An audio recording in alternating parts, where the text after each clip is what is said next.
Hello friends, Ashok Chandravanshi lockdown study में आपका स्वागत करता हूं।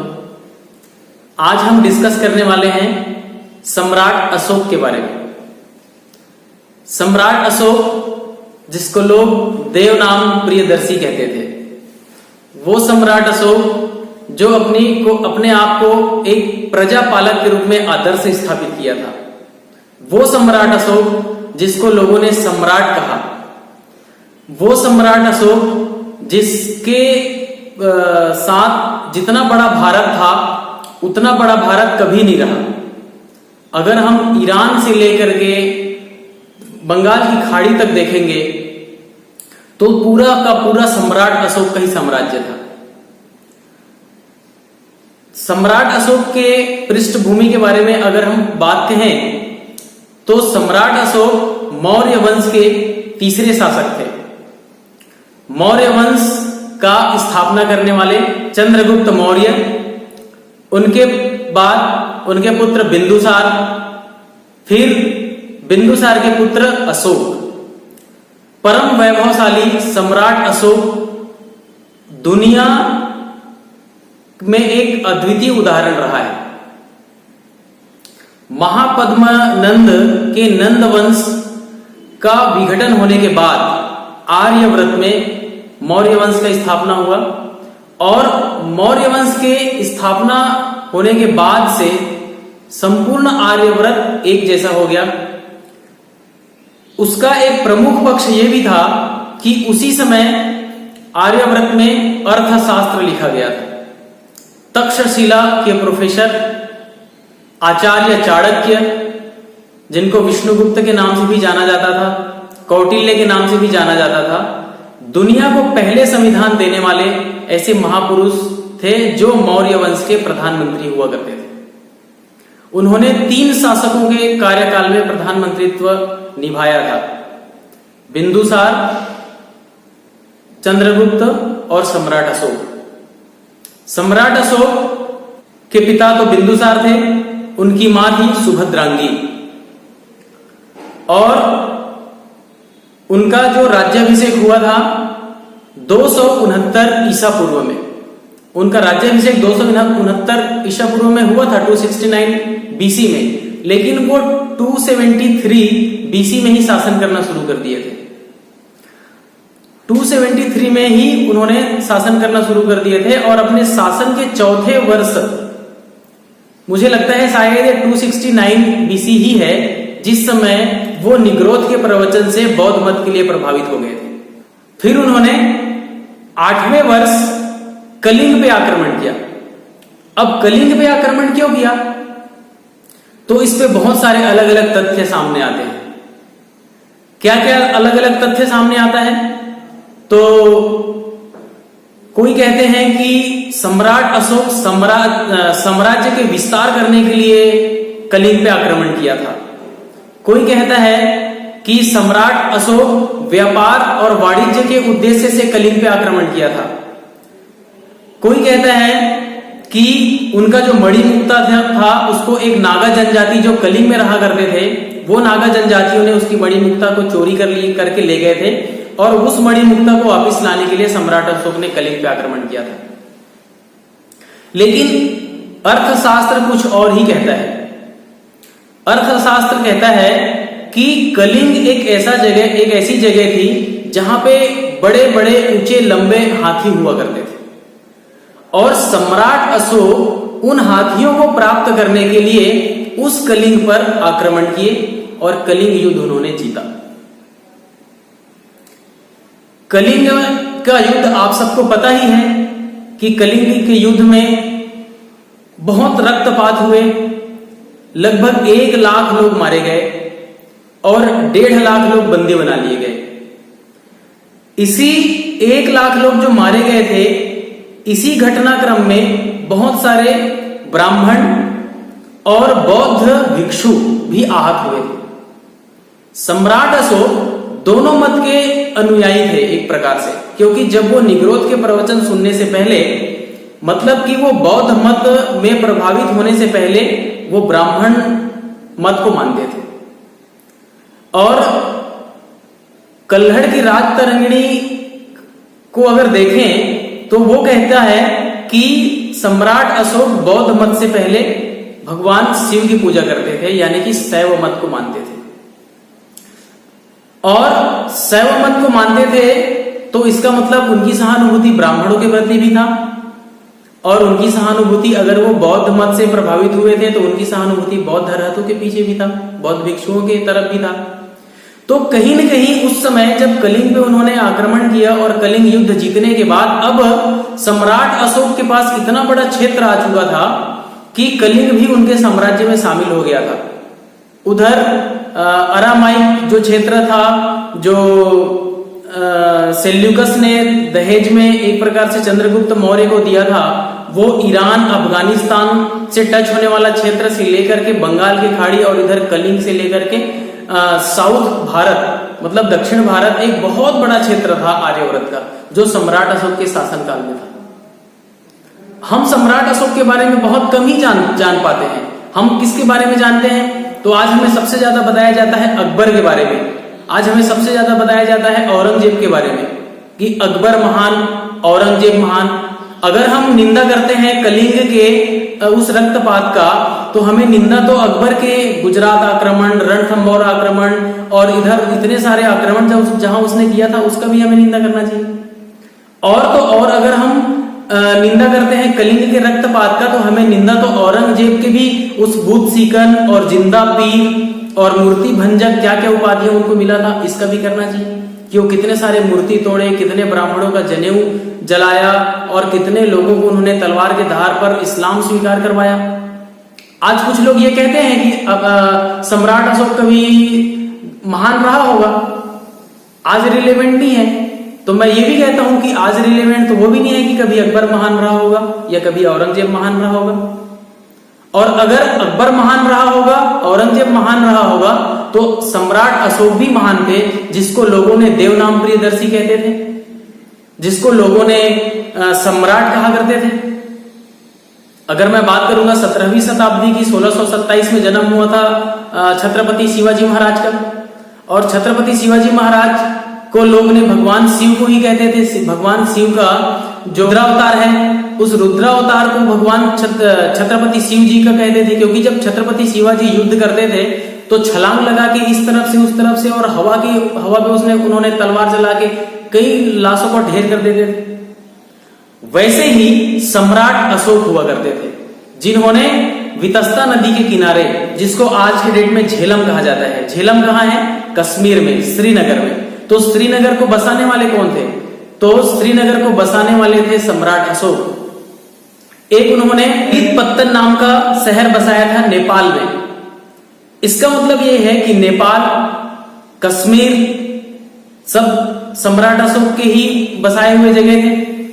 और उन्होंने, अगर हम उनके अभिलेखों की जानकारी लें, रुम्मिनदई अभिलेख, तो रुम्मिनदई अभिलेख कहां से मिलता है? तो हमें नेपाल की तराई से ही मिलता है। भारत, पाकिस्तान और अफगानिस्तान तीनों देश को अगर हम मिलाते हैं तो सम्राट अशोक के 37 अभिलेख मिलते हैं, 37 अभिलेख पाए जाते हैं। और उन 37 अभिलेखों में हमें मिलता है कि सम्राट अशोक ने क्या क्या किया, कितने सारे उन्होंने नगर बसाए। और उन्होंने, उनकी अगर हम धम्म यात्रा की बात करें तो उन्होंने लुम्बिनी से शुरू किया था। लुम्बिनी जो भगवान बुद्ध के जन्म स्थान है, कपिलवस्तु, वहां से उन्होंने यात्रा शुरू की। फिर उन्होंने सारनाथ, श्रावस्ती, बोध गया के बाद फिर उन्होंने अंतिम यात्रा किया कुशीनगर का। कुशीनगर वो स्थान है जहां भगवान बुद्ध को महापरिनिर्वाण हुआ था। बोध गया वो स्थान है जहां भगवान को बोध ज्ञान प्राप्त हुआ था। और ऐसे स्थानों पे उन्होंने यात्रा की। हम उनके कार्य को देखते ही हमें पता लगता है कि वो उन्होंने ऐसे आदर्श स्थापित किया कि उन्होंने कहा कि प्रजा जो होता है वो राजा का संतान होता है, और राजा जो होते हैं वो प्रजा के पिता समान होते हैं। ऐसे उन्होंने आदर्श स्थापित किया। लेकिन अगर हम सम्राट अशोक की तुलना किसी अकबर और औरंगजेब से करेंगे तो अकबर और औरंगजेब ने कभी प्रजापालक का धर्म निभाया क्या? यहां तक कि अकबर ने तो एक दीन इलाही शुरू किया, और दीन इलाही शुरू करने के लिए उन्होंने क्या शुरुआत किया, तो लोग अपने पगड़ी, अपने मुकुट को अकबर के पांव के नीचे रखते थे, तब वो दीन इलाही स्वीकार करवाते थे उनको। ऐसा सम्राट अशोक ने तो कभी नहीं किया। जो औरंगजेब थे, जिनको जिंदा पीर कहा गया, जो हजारों लाखों ब्राह्मणों के जनेऊ जलाते थे तब जाके भोजन करते थे, ऐसा कभी नरसंहार तो सम्राट अशोक ने कभी नहीं किया। सम्राट अशोक ने कलिंग का युद्ध इसलिए किया क्योंकि वहां पे हो सकता है वो जिस समय वहां साम्राज्य का शासन चला रहे थे उस समय उनका कोई सामरिक हेतु रहा होगा। जैसे सम्राट अशोक के उस युद्ध के परिप्रेक्ष्य में कौटिल्य लिखते हैं कि बहुत बड़े बड़े हाथी हुआ करते थे। किसी ने लिखा है कि मणिमुक्ता कोई चोरी कर लिए गए जाते थे, उस नागा जातियों के लोगों ने मणिमुक्ताओं की चोरी की थी, उसको वापस लाने के लिए कलिंग पर युद्ध किया गया था। किसी ने कहा कि हम व्यापार और व्यवसाय वाणिज्य की ओर से, चूंकि वो जो कलिंग का जो क्षेत्र था वो कोस्टल एरिया है, यानी कि तटवर्ती क्षेत्र था, और तटवर्ती क्षेत्र में हम पत्तन स्थापित कर सकते थे, बंदरगाह स्थापित कर सकते थे, इसलिए हो सकता है उस क्षेत्र को हमने लाया। लेकिन कभी मूर्ति भंजक तो नहीं हुए, कभी किसी के जनेऊ तो नहीं जलाए गए। तो सम्राट अशोक महान तब भी थे और सम्राट अशोक महान अब भी हैं। उन्होंने अपनी नीतियों के, उन्होंने कभी किसी के ऊपर अधिभार नहीं लगाया, उन्होंने टैक्सेशन कभी बढ़ाया नहीं, बल्कि उन्होंने जब लुम्बिनी की यात्रा की तो लुम्बिनी को उन्होंने कर मुक्त कर दिया।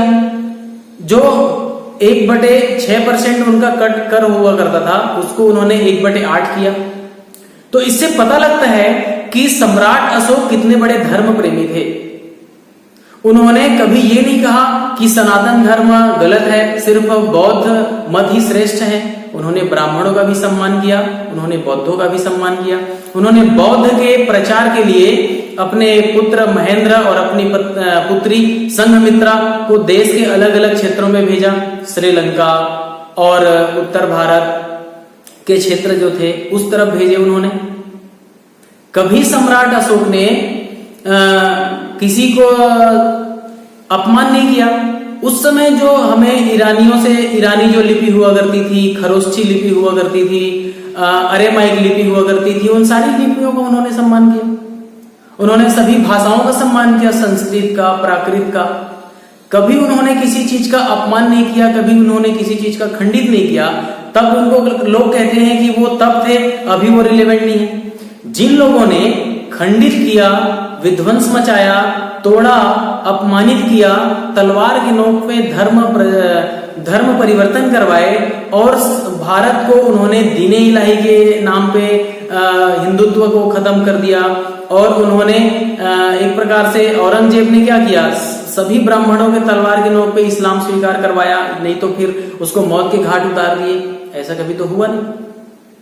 मैं कहता हूं इतिहास में अगर आप देखेंगे तो जितना शासन अकबर ने किया है, जितना शासन औरंगजेब ने किया है, उतने शासन और भी बहुत सारे शासकों ने किया है। अगर मैं बात करूं चंद्रगुप्त द्वितीय का तो उन्होंने भी लगभग 40 साल शासन किया है। अगर मैं बात करता हूं हर्षवर्धन का तो उन्होंने भी 40 साल शासन किया है। अगर मैं बात करता हूं समुद्रगुप्त का, कुमारगुप्त का, तो उनका शासन काल का कोई समय कम नहीं रहा। लेकिन उन्होंने इन शासन कालों में आर्यव्रत को दिया, न कि आर्यव्रत से छीना।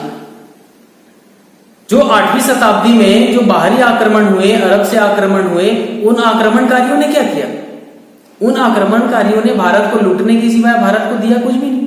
आपको पता ही है सोमनाथ के मंदिर को कितना बार लूटा गया था।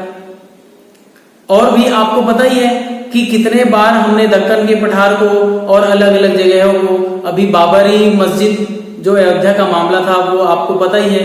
और बता देता हूं, मथुरा जो अभी भी है, मथुरा को किसने खंडित करवाया था? मथुरा में जो केशव मंदिर हुआ करते थे, वो केशव मंदिर की ऊंचाई इतनी थी कि वहां जब दीपक जलाया जाता था तो वो दीपक कब, कहते हैं कि उस दीपक का प्रकाश आगरा से दिखता था।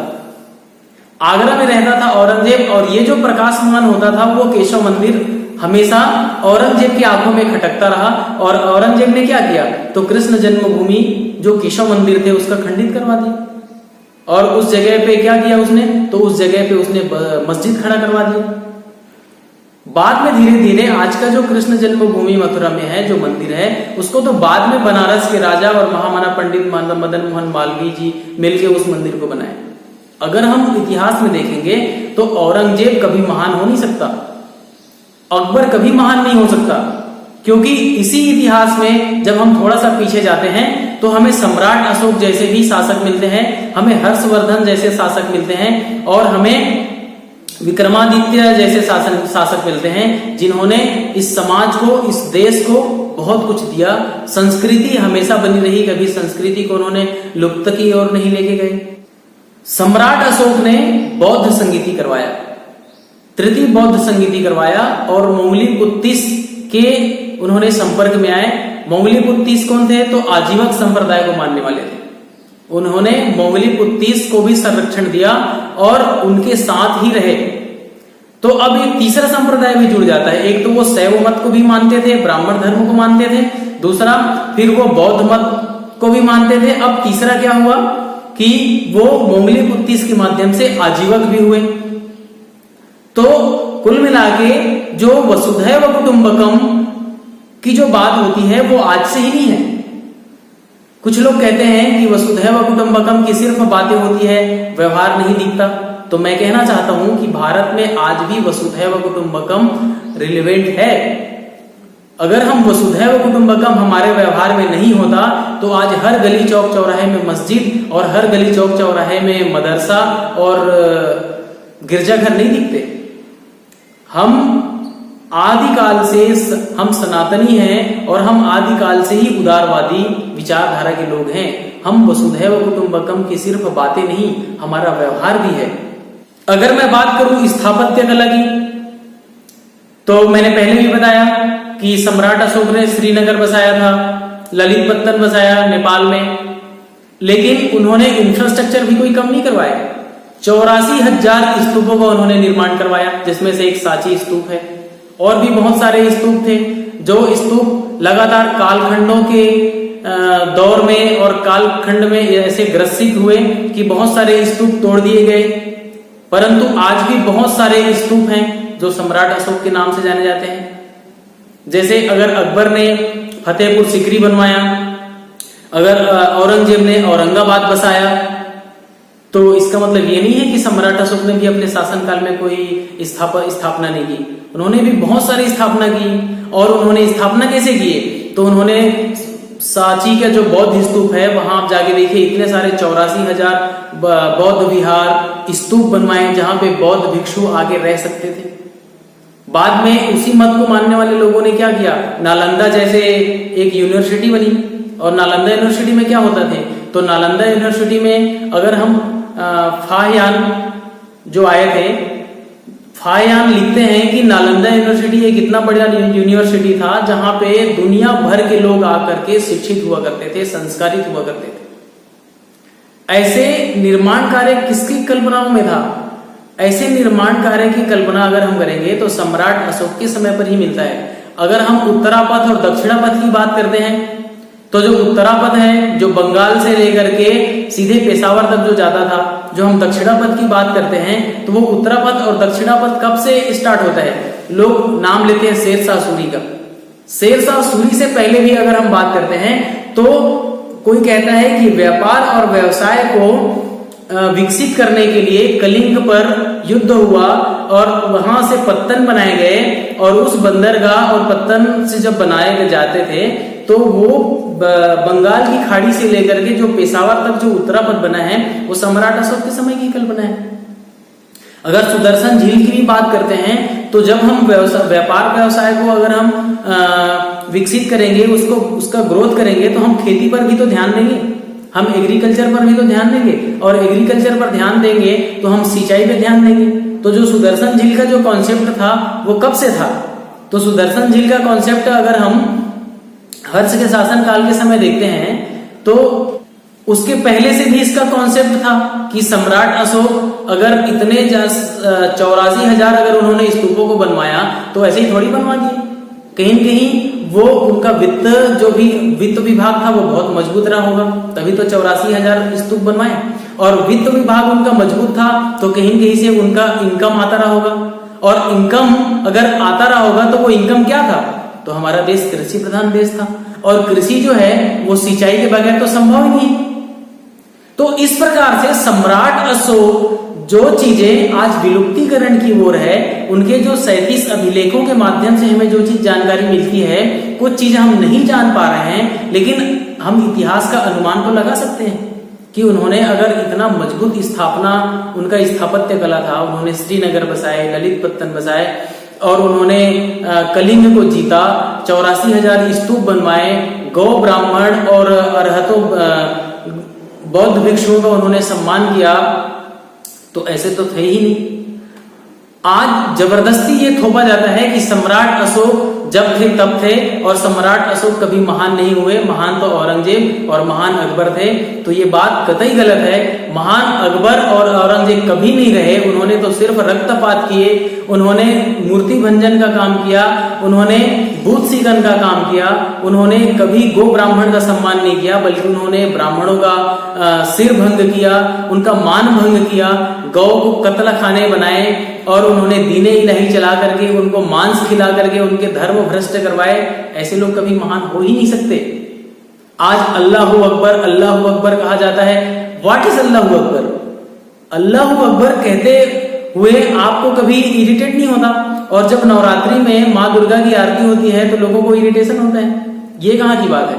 तो कहीं कहीं आज हिंदुत्व, भगवान बुद्ध को नकारा जा रहा है और ऐसी चीज को हाईलाइट किया जा रहा है जो भारतीय संस्कृति में कभी था ही नहीं, भारत के सनातन में कभी था ही नहीं, और न ही भारत में कभी हो भी सकता। आज भी उन चीजों को नजरअंदाज करने की जरूरत है।